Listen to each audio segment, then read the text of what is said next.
नमस्कार। बाबा की चमत्कारिक कथाओं के संग्रहालय से एक कथा आपके लिए।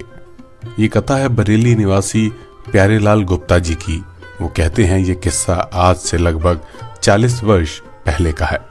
एक बार उनकी पत्नी की हालत बहुत ज्यादा बिगड़ गई थी। वो कहते हैं मैंने हर प्रयास कर लिया था लेकिन कहीं सफलता नहीं मिली और पत्नी की जीवित रहने की उम्मीद बिल्कुल ना के बराबर रह गई। वो कहते हैं मेरे पास आखिरी उम्मीद बस बाबा नीम करोली जी ही रह गए थे। एक दिन वो अपनी पत्नी के लिए दवाखाने से दवा लेने गए तो उन्हें किसी से पता चला कि बाबा नीम करोली बरेली आए हुए हैं। तो उन्होंने दवा की पर्ची वहीं छोड़ दवा घर भिजवा देने की बात कहते हुए भंडारी जी के घर चले गए, लेकिन वहां महाराज जी नहीं मिले। किसी से पता चला कि महाराज जी कमिश्नर लाल शाक्य जी के घर चले गए हैं, तो वो भी रिक्शा लेकर वहीं चले गए।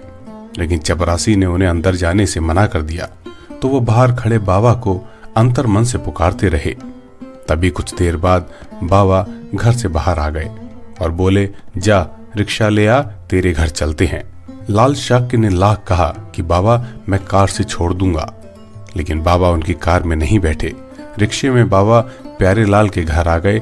घर आते ही महाराज जी सीधे उनकी पत्नी के कमरे में पहुंच गए और उनके पलंग के पास पड़ी कुर्सी पर बैठ गए और अपने चरण उठाकर पलंग पर रख दिए। किसी प्रकार प्यारेलाल जी की पत्नी ने अपना सर बाबा के चरणों से स्पर्श किया। इतना करते ही उनकी नब्ज रुक गई।